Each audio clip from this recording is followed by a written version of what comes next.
Next अब हम आज के वीडियो में आते हैं। आज के वीडियो को हम यहाँ से शुरू करते हैं। देखिए ये मनुष्य का सेंट्रल नर्वस सिस्टम है, मतलब नर्वस सिस्टम है जो दो भागों में बटा होता है। देखिए सेंट्रल नर्वस सिस्टम और पेरिफेरल नर्वस सिस्टम। तो एक तो हो गया ब्रेन जो आप सबसे ऊपर में देख रहे हो, और ब्रेन से नीचे जो आ रही है एक पीले रंग की पाइप जैसी चीज़ जो आ रही है, ये हो गया आपका स्पाइनल कॉर्ड। स्पाइनल कॉर्ड को बचाने के लिए जिन हड्डियों का ढांचा इसको घेरे रहता है उसको हम स्पाइनल कॉलम कहते हैं, उसी को हम रीढ़ की हड्डी कहते हैं, उसी को हम मेरुदंड बोलते हैं। ठीक है, उसके बाद जो नर्व्स जो लिखा हुआ है वो क्या है, उस स्पाइनल कॉर्ड से जो इन्फॉर्मेशन है पूरे शरीर में नर्व्स के माध्यम से ट्रैवल करती है अलग अलग जगह में जाके, वो पेरिफेरल नर्वस सिस्टम के अंतर्गत आता है। तो मुख्य सेंट्रल नर्वस सिस्टम कौन सा हुआ, ब्रेन हुआ, स्पाइनल कॉर्ड हुआ, और जो सेकेंडरी जो है या पेरिफेरल जो सेकेंडरी नर्वस सिस्टम है वो पेरिफेरल नर्वस सिस्टम है। ठीक है, अब इसके बाद आप ये वाला वीडियो देखिए। ये जो मेरुदंड है ना, आपको हलचल करने के लिए, मूवमेंट करने के लिए, ये जैसे कि आप इमेज में देख रहे हो, वीडियो में देख रहे हो, इसके लिए काम आता है। इसीलिए मेरुदंड एकदम सीधे ना होके कर्व में रहता है।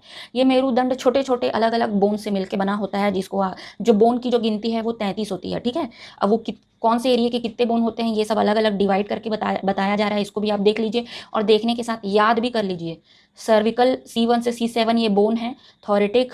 ठीक है, ये देखिए पूरा बोन स्ट्रक्चर आपके ऑर्गन्स को सेफ रखने के लिए ऐसा क्रिएट किया गया है। अब ये वाला जो है सेक्रम और कॉक्सिक्स जिसको अभी हमने देखा, और यहीं पे कुंडलिनी देवी का निवास स्थान है। ठीक है, अब ये जो स्पाइनल कैनाल है ना, यहीं से आपका स्पाइनल कॉर्ड अंदर छुपा हुआ होता है एकदम सेफ करके। इसको भी आप देख लीजिए। ये जो येलो वाला जो पाइप की स्थिति, एक्चुअली में ये पिंक होता है। मनुष्य के शरीर में देखोगे तो ये हल्के पीले रंग हल्के पिंक कलर का होता है ये। अब ये जो है ना मतलब ये स्पाइनल कॉर्ड ब्रेन के साथ में ना इन्फॉर्मेशन शेयर करता है, और ये जो निकल रहा है, ये जो नर्व रूट निकल रहे हैं अलग अलग, ये पेरिफेरल नर्वस सिस्टम है जो अभी हमने थोड़ी देर पहले इमेज में देखा। ठीक है, अब हम नेक्स्ट चलते हैं, आगे बढ़ते हैं इसमें। अभी हमने वीडियो में देखा कि 33 अलग अलग बोन मिलके मेरुदंड बनाते हैं। वो 33 में कौन कौन से हैं वो आप यहाँ पे पढ़ लीजिए। लास्ट वाला जो ग्रीन वाला है सैक्रल, और उसके नीचे कॉक्सिजल के जो बोन स्ट्रक्चर है, यहाँ पे कुंडलिनी देवी का वास होता है, और यहीं से सुषुम्ना नाड़ी निकलती है। तो स्पाइनल कॉर्ड ही हमारी सुषुम्ना नाड़ी है। ठीक है, मेन कम्युनिकेशन चैनल जो ब्रेन से हो रहा है वही सुषुम्ना नाड़ी है। अब हम इसको आगे देखते हैं। जब हम इस बोन स्ट्रक्चर को हटाते हैं और सिर्फ नर्वस सिस्टम को देखते हैं तो वो कुछ इस प्रकार से दिखता है। ठीक है, इसमें जो सेंट्रल नर्वस सिस्टम है वो क्या है, आप देख रहे हैं, जो ब्रेन से जुड़ा हुआ है एक लाइन, और जो चारों तरफ फैला हुआ है वो पेरिफेरल नर्वस सिस्टम है। इन दोनों को जब हम मिला देंगे तो ये कुछ इस प्रकार से दिखता है। नेक्स्ट में हम देखेंगे बोन स्ट्रक्चर अलग है और पेरिफेरल नर्वस सिस्टम जो सेंट्रल नर्वस सिस्टम से अलग अलग निकल रहे हैं वो अलग है। तो बोन 33 होते हैं और जो नर्वस सिस्टम अलग अलग निकल रहे हैं उनकी संख्या 31 होती है। और यहाँ पे ये चीज़ मैं इसलिए बता रही हूँ क्योंकि आपको मैं ये बताना चाहती हूँ कि जो सुषुम्ना नाड़ी तो है, जो स्पाइनल कॉर्ड है वो सुषुम्ना नाड़ी तो है, पर सुषुम्ना नाड़ी जो है ना, जो लंबार रीजन है, जो यहाँ पे देखिए येलो वाला जो एरिया है जो हमारी कमर के पास आता है, पेट नाभि के पास या कमर के पास आप मान सकते हो, नाभि के पास वाला जो एरिया है, यहाँ पे जो स्पाइनल कॉर्ड है इसकी लंबाई खत्म हो जाती है। लेकिन यहाँ से बहुत सारे नर्वस सिस्टम निकलते हैं जो नीचे कॉक्सिजल तक जाते हैं। ठीक है, इसलिए मैं आपको बता रही हूँ कि जो नर्वस सिस्टम है ना, उसमें से एक नर्व रूट कॉक्सिजल का सिर्फ एक नर्व रूट नीचे आपके मल द्वार तक, जिसको हम बोलते हैं, जहाँ पे कुंडलिनी का मूलाधार चक्र है, जो आपके मल द्वार और जहाँ से आप मल और मूत्र त्याग करते हैं उसके बीच में जो स्किन है वहाँ पे टच करता है ना। जब आप जमीन में बैठेंगे तो जो एरिया आपके शरीर का जमीन से टच करेगा वहाँ पे मूलाधार चक्र है, और वही मूलाधार को ये कॉक्सिजल का जो एक नर्व है वो टच करता है। तो कुल मिला के सुषुम्ना की जो नाड़ी है वो कई शास्त्रों में ये देखने को मिलता है कि सुषुम्ना का जो उद्गम स्थान है वो आपका मणिपुर चक्र है, यानी कि जो पेट के पास वाला एरिया है। कई शास्त्रों में ये देखने को मिलता है कि मूलाधार से सुषुम्ना नाड़ी निकली है। ठीक है, मैं आपको आगे दिखाऊंगी। कई बार ये बोला जाता है कि आपका चलो मैं आगे इमेज में दिखाती हूँ तो और ज़्यादा क्लियर होगा। ये देखिए, ये जो स्पाइनल कॉर्ड है इसकी लंबाई जो है 40 से 45 सेंटीमीटर के अंदर आती है। स्त्री और पुरुष का अलग अलग लंबाई रहता है, तो उस हिसाब से यहाँ पे 40 से 45 सेंटीमीटर के बीच में आता है, जो जनरली L1 और L2 के बीच में खत्म हो जाता है। तो L1 और L2 के बाद में एक पतली सी जो धागे जैसी दिख रही आकृति, जिसको हम फिल्म टर्मिनाले बोलते हैं, टर्मिनाले जिसका मतलब होता है टर्मिनल धागा, है ना। वो जो एक आकृति जो आप देख रहे हैं ये कॉक्सिजल का नर्व नहीं है, ये स्पाइनल कॉर्ड को चारों ओर से घेरने वाला एक पतला सा झिल्ली होता है, ड्यूरामेटर, वो ड्यूरामेटर का धागा है ये। ठीक है, और जो मेडुलारी कोन जो लिखा हुआ है ब्लू कलर में, ये वो एरिया है जहाँ पे आपका स्पाइनल कॉर्ड का एरिया खत्म हो रहा है। कई शास्त्रों में आप देखेंगे, मैं आपको आगे दिखाऊंगी योग योग योग शिखा उपनिषद में कि ये जो मेड्युलरी कोन है इसके बारे में इसका वर्णन ऐसे आता है कि ये पूरा नाड़ियों का ऐसा उद्गम स्थान है जहाँ से नाड़ियाँ साइड में भी जा रही हैं, नीचे भी जा रही हैं और ऊपर की ओर भी ट्रेवल कर रही हैं, है ना। तो इस मेडुलरी कोन के बारे में एग्जैक्टली ये नाम नहीं लिखा होगा क्योंकि वो शास्त्र जो है वो बहुत पहले लिखे गए हैं, ठीक है। उस समय इतना एडवांस्ड हुआ था या नहीं हुआ था हमारा मेडिकल सिस्टम, ऐसे नामकरण के तक पहुंचे थे या नहीं, आई डोंट नो, लेकिन वो बहुत पहले लिखे गए हैं तो उनको एग्जैक्टली नामकरण नहीं मिलेगा, ठीक है। आप आगे देखते जाओ, मैं आपको दिखाते जा रही हूँ।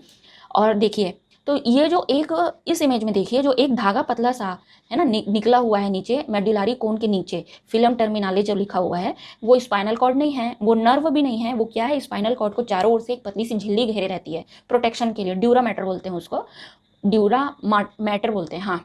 तो वो वाली झिल्ली है और जो नंबरिंग मैंने की है 1 2 3 4 ये नर्व रूट्स हैं, ठीक है। ये नर्व रूट्स है, ये नर्व रूट्स निकल रहे हैं कहाँ से, स्पाइनल कॉर्ड से, लेकिन ये गुच्छे की तरह निकलते हैं, गुच्छे की तरह निकलते हैं, इस कारण से ये घोड़े की पूंछ की तरह दिखते हैं। लिटरली मेडिकल में भी इसको घोड़े की पूंछ की तरह ही ऐसा बात किया जाता है ना। इसको क्वाडा इक्विना कहते हैं, जो घोड़े की पूंछ जैसी आकृति, ऐसा डिस्क्रिप्शन में भी मेडिकल की बुक में भी आपको हॉर्स टेल करके लिखा हुआ मिलेगा, ठीक है।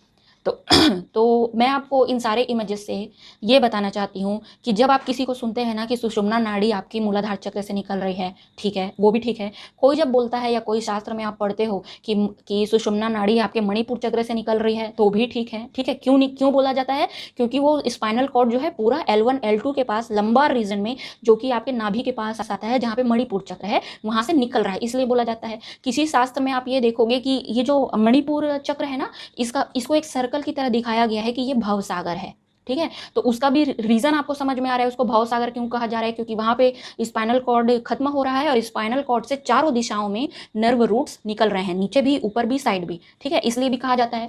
और एक और चीज़ है जो मैं भूल रही हूँ, हाँ, किसी शास्त्रों में 7 चक्र ना बोल के सिर्फ 5 चक्रों को मुख्य माना जाता है और मूलाधार और सैक्रल चक्र को छोड़ दिया जाता है, मणिपुर चक्र से ऊपर के चक्रों को गिना जाता है। तो किसी शास्त्र में आपको 7 ना लेके 5 चक्रों का वर्णन मिलेगा। और नीचे के 2 चक्रों को क्यों छोड़ दिया गया है ये भी आप देख लो, क्योंकि आपकी सुषुम्ना नाड़ी वहां पे नहीं जा रही है ना। स्पाइनल कॉर्ड वहां पे टच नहीं कर रहा है, टच करता है लेकिन कैसे करता है, एक कॉक्सिजल का नर्व रूट आपके मूलाधार चक्र को छूता है लेकिन स्पाइनल कॉर्ड नहीं छू रहा है, मतलब कि पेरिफेरल नर्वस सिस्टम छूता है, सेंट्रल नर्वस सिस्टम नहीं छूता मूलाधार चक्र को, ठीक है। अब मैं आपको आगे इमेजेस के माध्यम से और बताती हूँ। ये देखिए, इस इमेज में देखिए, सबसे नीचे देखिए कॉक्सिक्स, कॉक्सिस जो है ना, इसमें सब चीज़ को देखिए कोनस मेड्युलारिस जो लिखा हुआ है इस इमेज में, देखिए कहाँ पे लिखा हुआ है कोनस मेड्युलारिस, ये वो एरिया है जहाँ पे आपका स्पाइनल कॉर्ड खत्म हो रहा है, L1 L2 का रीजन। ये बच्चों में और वयस्क पुरुष और महिला में देख के होता है, L1 और L2 के आसपास जो स्पाइनल कॉर्ड है ये एंड होता है। कोनस मेड्युलारिस कहाँ पे, L1 L2 के पास आपका स्पाइनल कॉर्ड खत्म हो रहा है। उसी के नीचे क्वाडा इक्वाना, जहाँ पे घोड़े की पूंछ जैसा बहुत सारा नर्व रूट इकट्ठा हो जाता है। अब यहीं से नर्व रूट निकल के एक लास्ट कॉक्सिक्स, सबसे नीचे पीले रंग का जो दिख रहा है ना कॉक्सिक्स, वहां से निकल के एक नर्व रूट जाता है जो आपके मूलाधार चक्र को छूता है। तो आप आज के बाद कंफ्यूज मत होना और किसी प्रकार के बहस में मत पड़ना कि सुषुम्ना नाड़ी कॉक्सिक्स से निकल रही है या मणिपुर चक्र से निकल रही है। इस बारे में भी बहस में मत पड़ना कि मणिपुर चक्र को मेन क्यों माना जा रहा है, भवसागर क्यों माना जा रहा है। देखिए, मैंने पिछले वीडियो में, कुंडलिनी वाले वीडियो में, मैंने विज्ञान भैरव तंत्र जो बुक है उसका भी रेफरेंस दिया था। विज्ञान भैरव तंत्र में 112 ध्यान की विधियां हैं, उनमें से किसी एक विधि में ये है कि मणिपुर जो चक्र है ना, मणिपुर का नाम उसमें उपयोग नहीं किया गया है, लेकिन नाभि के पास वाले को आपको ब्रह्म ज्ञान का द्वार बताया गया है, ठीक है। वो भी क्यों बताया गया है, इसी के कारण बताया गया है। यहीं पे मुख्य क्या है, आपकी नाड़ियों का उद्गम स्थान है, यहीं से निकल रही हैं, ऐसा मानकर इसको बताया गया है, ठीक है। तो आप इन सब चीज़ों में कंफ्यूज मत होना, बात एक ही चीज़ की हो रही है, किसकी, स्पाइनल कॉर्ड की, ठीक है। नेक्स्ट, ये चीज़ें इतनी बोरिंग है ना, इसको पढ़ने में मैंने कितने घंटे दिए हैं, कितने ज़्यादा महीने भी हो गए हैं मेरे को पढ़ते पढ़ते थोड़ा थोड़ा करके। ये चीज़ें इतनी बोरिंग है, लेकिन अगर आप इनको जान जाएंगे ना तो आपको ध्यान में बहुत ज़्यादा आसानी होगी। ध्यान में, क्योंकि जब हम ध्यान लगाते हैं तो हमको इमेजिनेशन का सहारा लेना पड़ता है। अपनी नाड़ियों को देखने के लिए, अपने चक्रों को देखने के लिए, आँख बंद करके उनको इमेजिन करने के लिए हमको बहुत ज़्यादा कल्पना शक्ति का प्रयोग करना पड़ता है। तो आप ये देखेंगे तो कल्पना करने में आपको ईजी पड़ेगा। कल्पना शक्ति का प्रयोग करना है कल्पना से परे जाने के लिए, ठीक है।